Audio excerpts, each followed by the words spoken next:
ਅੱਜ ਅੰਮ੍ਰਿਤਸਰ ਰਾਜਾ ਸਾਂਸੀ ਵਿਖੇ ਅਦਾਕਾਰਾ ਸੋਨੀਆ ਮਾਨ ਦੇ ਵੱਲੋਂ ਆਪਣੀ ਪਿਤਾ ਦੀ ਯਾਦ ਦੇ ਵਿੱਚ ਇੱਕ ਕਿਸਾਨ ਰੈਲੀ ਕੀਤੀ ਜਾ ਰਹੀ ਹੈ, ਜਿਸ ਵਿੱਚ ਸੰਯੁਕਤ ਕਿਸਾਨ ਮੋਰਚੇ ਦੇ ਮੈਂਬਰ ਵੀ ਪਹੁੰਚ ਰਹੇ ਨੇ ਅਤੇ ਰੈਲੀ ਦੀ ਸ਼ੁਰੂਆਤ ਕਰਨ ਤੋਂ ਪਹਿਲਾਂ ਸੋਨੀਆ ਮਾਨ ਅਤੇ ਕਿਸਾਨ ਆਗੂ ਰਾਕੇਸ਼ ਟਕੈਤ ਦੇ ਪੁੱਤਰ ਗੌਰਵ ਕੈਦ ਸੱਚਖੰਡ ਸ਼੍ਰੀ ਦਰਬਾਰ ਸਾਹਿਬ ਵਿਖੇ ਨਤਮਸਤਕ ਹੋਣ ਪਹੁੰਚੇ। ਦਰਬਾਰ ਸਾਹਿਬ ਨਤਮਸਤਕ ਹੋਣ ਤੋਂ ਬਾਅਦ ਜਿੱਥੇ ਉਹਨਾਂ ਇਲਾਹੀ ਕੀਰਤਨ ਬਾਣੀ ਸਰਵਣ ਕੀਤੀ, ਉੱਥੇ ਹੀ ਐਸਜੀਪੀਸੀ ਅਧਿਕਾਰੀਆਂ ਵੱਲੋਂ ਉਹਨਾਂ ਨੂੰ ਸਿਰੋਪਾ ਭੇਟ ਕਰਕੇ ਸਨਮਾਨਿਤ ਕੀਤਾ ਗਿਆ। ਪੱਤਰਕਾਰਾਂ ਨਾਲ ਗੱਲਬਾਤ ਕਰਦਿਆਂ ਗੌਰਵ ਟਕੈਤ ਨੇ ਕਿਹਾ ਕਿ ਅੱਜ ਉਹ ਸੱਚਖੰਡ श्री दरबार साहिब नतमस्तक होए ने ते अरदास करदे ने कि जो दिल्ली दीयां सरहदां ते किसान बैठे ने जल्द ही उन्हां नूं जिੱਤ मिले। अते नाल ही उन्हां ने कहा कि जो संयुक्त किसान मोर्चे वल्लों संसद घेरन दी गल मुलतवी कीती गई है, उस दा ओ सारे समर्थन करदे ने। दूजे पासे सोनिया मान का कहना है कि उन्होंने वालों अज पहली किसान महापंचायत अमृतसर राजा सांसी विच करवाई जा रही है, जिस दे लई ओह परमात्मा का शुकराना करन लई आए ने। अते उन्होंने कहा कि उन्होंने पिता एक कामरेड आगू सन ते इस साल उन्हों दी बरसी किसान रैली करके मना रहे ने। सोनिया मान ने कहा कि माझे दे बहुत घट लोग दिल्ली वाल नूं गए ने अते लोकां नूं जागरूक करन दे मकसद दे नाल ओह अमृतसर राजा सांसी विखे किसान रैली कर रहे ने। पंजाब मंग दा जवाब चौथा आ है गुटका साहब और वो इतों 30 किलोमीटर दूर दमदमा साहब। मैं ये दमदमा साहब वाल गुटका साहब नूं चक के सौं खाने अज कि पहली गल ये जो नशियां दा कम है, जो आम आदमी कहने 4 महीने मैं खत्म कर दूं, मैं ये 4 हफ्तियां दे विच इहदे लक तोड़ के छड्डूंगा। की होया नशा खत्म?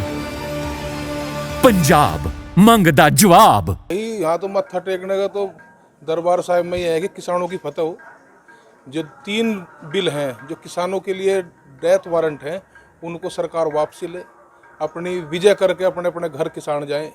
पूरी सर्दी बीत गई, पूरी गर्मी अब जो है पूरे पीक पे है, तो इसी पे मत्था टेकने के लिए आज किसान पंचायत भी है। हमारी बहन सोनिया मान ने बड़ी हिम्मत करके जो है जज्बा जो दिखाया कि इस एरिया में भाई आंदोलन तो जो है इतना कमज़ोर तो नहीं कह सकते, लेकिन इतनी बड़ी उपस्थिति में नहीं था, तो आज जो है यहाँ तक किसान पंचायत करके एक आंदोलन की नई शुरुआत होगी। और अगर बात करें किसानी बिल को लेकर, लेकिन वो सेंट्रल सरकार कह रही है कि हम इसे वापस नहीं लेंगे, लेकिन इसमें जो अमेंडमेंट करेंगे इसके लिए आप क्या कहना चाहते हैं? देखो, सरकार भी बतावे ना कि ऐसी क्या मजबूरी सरकार के पास में आ गई कि उसको वापसी नहीं कराऊंगे। एक भी क्लोज जब 12 दौर की वार्ता किसानों के साथ में हुई और 12 दौर की वार्ता के दौरान ही 12 संशोधन करने को सरकार तैयार होगी, तो यानी कि कमियां तो हैं। हमें सरकार बतावे तो सही कि ये कमी है, ये हमारी मजबूरी है। क्या कुछ कॉरपोरेट सी घर पूंजीपति एक देश में रहेंगे?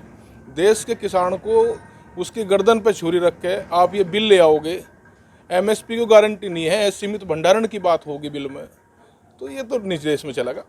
मजबूती के साथ में अपने देश का किसान जो है लड़ाई लड़ता रहा। सर, किसान काफ़ी लंबे समय से संघर्ष कर रहा है, लेकिन ये जो संघर्ष है काफ़ी लंबा चलता है, इससे आप क्या समझते हैं? लेकिन इसका कोई भी हल देखो, बड़ी उम्मीद के साथ में इस देश के किसान ने सरकार बनाई थी। बहुत उम्मीद थी कि बहुत हुआ किसान पर अत्याचार, और अब की बार भाजपा सरकार का जो नारा था वो किसान से क्या वोट लेने के लिए ही वो किया था। चुनाव आगे भी आएंगे, चुनाव आगे भी आएंगे, सारी चीज़ें होंगी। सरकार को तो ये चाहिए कि भाई किसान से भाई सारी उसकी जो है मांग वो पूरी करें, बढ़िया एमएसपी पे एक कानून बनावे।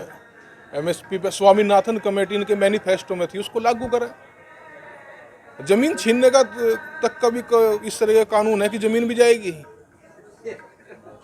सर, अगर बात करें भी सियासी रैलियां हो रही हैं, लेकिन कोविड का हवाला भी दिया जा रहा है कई शहरों को, इससे आप क्या? हाँ, ये कोविड का भी जो है उसकी गाइडलाइन को पालन कराया किसान, और अपने आंदोलन चलाओगा, अपने धरने चलाओगा। आप फजीयत और दूसरों को नसीहत, मतलब प्रधानमंत्री जब अपनी रैली करेंगे तो उस टाइम तो कहेंगे कि भाई बहुत बढ़िया, बहुत ज़बरदस्त भीड़ है, और फिर शाम के टाइम अगर वो वार्ता करेंगे पत्रकारों से, फिर कहेंगे 2 गज की दूरी रखें, मास्क पहने। ये नहीं चलेगा। प्रधानमंत्री जी, समझना पड़ेगा आपको, और देश के प्रधानमंत्री हैं, अपनी जो है गरिमा रखें कि भाई आप क्या कर रहे हैं। आपको तो सबसे पहले अपनी रैली रद्द करनी चाहिए थी। क्या सब कुछ वोट ही हो गया? धन्यवाद। मेरा मकसद यही ਸੀਗਾ ਕਿ ਗੁਰੂ ਸਾਹਿਬ ਤੋਂ ਪਹਿਲੋਂ ਮੈਂ ਮੱਥਾ ਟੇਕ ਲਾਂ। ਅੱਜ ਪਹਿਲੀ ਰੈਲੀ ਕਰਵਾਉਣ ਜਾ ਰਹੀ ਹਾਂ ਅੰਮ੍ਰਿਤਸਰ ਦੇ ਵਿੱਚ ਕਿਸਾਨਾਂ ਦੇ ਵਾਸਤੇ, ਕਿਉਂਕਿ ਪਿਛਲੇ 3 ਮਹੀਨੇ ਤੁਸੀਂ ਜਾਣਦੇ ਹੋ, 4 ਮਹੀਨੇ ਤੋਂ ਮੈਂ ਬਾਰਡਰ ਤੇ ਸੀਗੀ, ਪਰ ਸਾਡਾ ਮਾਝਾ ਬਹੁਤ ਪਿੱਛੇ ਸੀਗਾ, ਤੇ ਮੈਂ ਸੋਚਿਆ ਵੀ ਇੱਥੇ ਮਹਾ ਰੈਲੀ ਹੋਣ ਦੀ ਬਹੁਤ ਜ਼ਿਆਦਾ ਗੁੰਜਾਇਸ਼ ਹੈ, ਕਿਉਂਕਿ ਲੋਕਾਂ ਨੂੰ ਇੱਥੋਂ ਬਿਠਾ ਕੇ ਬਾਰਡਰ ਦੇ ਉੱਤੇ ਲੈ ਕੇ ਜਾਣਾ। ਇਸ ਕਰਕੇ ਪਹਿਲੋਂ ਮੈਂ ਸਾਡਾ ਹਰਿਮੰਦਰ ਸਾਹਿਬ, ਸਾਡੀ ਗੁਰਬਾਣੀ ਸਾਡੇ ਵਾਸਤੇ ਸਭ ਤੋਂ ਜ਼ਿਆਦਾ ਅੱਗੇ ਹੈ, ਸੋ ਇਸ ਕਰਕੇ ਪਹਿਲੋਂ ਮੈਂ ਗੁਰੂ ਸਾਹਿਬ ਦਾ ਆਸ਼ੀਰਵਾਦ ਲੈਣਾ ਸੀਗਾ ਇਸ ਰੈਲੀ ਨੂੰ ਸ਼ੁਰੂ ਕਰਨ ਵਾਸਤੇ। ਅੱਛਾ ਮੈਂ ਗੱਲ ਕਰੀ ਜੀ ਪੋਲੀਟੀਕਲ ਪਾਰਟੀਆਂ ਦੀ, ਕਿਉਂਕਿ ਉਹਨਾਂ ਦੀ ਰੈਲੀਆਂ ਹੱਲੇ ਵੀ ਚੱਲ ਰਹੀਆਂ ਨੇ, ਇਲੈਕਸ਼ਨ ਵੀ ਹੋ ਰਹੇ ਨੇ ਜੀ, ਲੇਕਿਨ ਕਿਸਾਨੀ ਮੁੱਦਿਆਂ ਨੂੰ ਕੋਈ ਵੀ ਸੀਰੀਅਸਲੀ ਨਹੀਂ ਲੈ ਰਿਹਾ। ਤੁਹਾਡਾ ਇਹਦੇ ਵਿੱਚ ਕੀ ਕਹਿਣਾ? ਜੀ ਇਸੇ ਕਰਕੇ ਸਭ ਤੋਂ ਵੱਡੀਆਂ ਰੈਲੀਆਂ ਸਿਆਸੀ ਰੈਲੀਆਂ ਇਸ ਟਾਈਮ ਦੇ ਉੱਤੇ ਮਾਝੇ ਦੇ ਵਿੱਚ ਹੋਈਆਂ ਨੇ, ਉਹਨਾਂ ਨੂੰ ਹੀ ਘੱਟ ਕਰਨ ਵਾਸਤੇ ਜਾਂ ਲੋਕਾਂ ਨੂੰ ਅਵੇਅਰ ਕਰਨ ਵਾਸਤੇ ਕਿ ਅਸੀਂ ਤੁਹਾਡੇ ਕਰਕੇ ਬਾਰਡਰ ਤੇ ਬੈਠੇ ਹਾਂ। ਜੇ ਫਿਰ ਤੁਸੀਂ ਇਸੇ ਸਿਆਸੀ ਲੋਕਾਂ ਪਿੱਛੇ ਜਾਓਗੇ ਸਾਡਾ ਉੱਥੇ ਬੈਠਣ ਦਾ ਕੋਈ ਫਾਇਦਾ ਨਹੀਂ ਆ। ਸੋ ਇਸੇ ਕਰਕੇ ਮਹਾ ਸਭਾ ਕਰਵਾਈ ਜਾ ਰਹੀ ਹੈ। ਇਸੇ ਕਰਕੇ ਸਾਡੇ ਸਾਰੇ ਲੀਡਰਸ ਜਿਹੜੇ ਸਾਰੇ ਬਾਰਡਰਸ ਦੇ ਉੱਤੇ ਬੈਠੇ ਨੇ ਉਹ ਸਾਰੇ ਇੱਥੇ ਆ ਕੇ ਅੱਜ ਸੰਬੋਧਨ ਕਰਨਗੇ ਔਰ ਲੋਕਾਂ ਨੂੰ ਸਮਝਾਉਣਗੇ। ਗੱਲ ਕਰੀਏ ਜੀ ਕਿ ਨਾ ਹਮੇਸ਼ਾ ਜਿਹੜੇ ਬਾਲੀਵੁੱਡ ਸਟਾਰ ਹੈਗੇ ਨੇ ਕਈ ਵਾਰੀ ਪੰਜਾਬੀ ਫਿਲਮਾਂ ਦੇ ਵਿੱਚ ਆਉਣ ਦਾ ਕਰਦੇ ਨੇ, ਜ਼ਿਕਰ ਵੀ ਕਰਦੇ ਨੇ, ਪਰ ਲੇਕਿਨ ਆਉਂਦੇ ਨਹੀਂ ਆ। ਲੇਕਿਨ ਜਦ ਕਿਸਾਨੀ ਮੁੱਦੇ ਦੀ ਗੱਲ ਹੁੰਦੀ ਉਹਨੂੰ ਵੀ ਸਪੋਰਟ ਨਹੀਂ ਕਰਦੇ। ਕੀ ਕਹਿਣਾ ਚਾਹੁੰਦੇ ਤੁਸੀਂ? ਵੇਖੋ ਜੀ ਹਰ ਕਿਸੇ ਦੀ ਆਪਣੀ ਪਰਸਨਲ ਲਾਈਫ ਹੈ। ਮੈਂ ਸਿਰਫ ਆਪਣੀ ਜ਼ਿੰਮੇਵਾਰੀ ਲੈ ਸਕਦੀ ਹਾਂ ਕਿ ਮੈਂ ਕਿਸਾਨ ਦੀ ਬੇਟੀ ਹਾਂ ਔਰ ਮੈਂ ਕਿਸਾਨਾਂ ਵਾਸਤੇ ਹਮੇਸ਼ਾ ਖੜੀ ਰਹੂੰਗੀ। ਬਾਕੀ ਮੈਂ ਕਿਸੇ ਦੇ ਬਾਰੇ ਕੋਈ ਟਿੱਪਣੀ ਨਹੀਂ ਕਰ ਸਕਦੀ। ਹਰ ਕੋਈ ਆਪੋ ਆਪਣੀ ਲਾਈਫ ਜੀ ਰਿਹਾ, so I can't comment on anyone. Thank you. Amritsar ਤੋਂ ਹਰਿੰਦਰ ਸਿੰਘ ਦੀ ਰਿਪੋਰਟ। ਵਧੇਰੇ ਖਬਰਾਂ ਲਈ ਤੁਸੀਂ ਵੇਖਦੇ ਰਹੋ ਅਜੀਤ ਵੈਬ ਟੀਵੀ।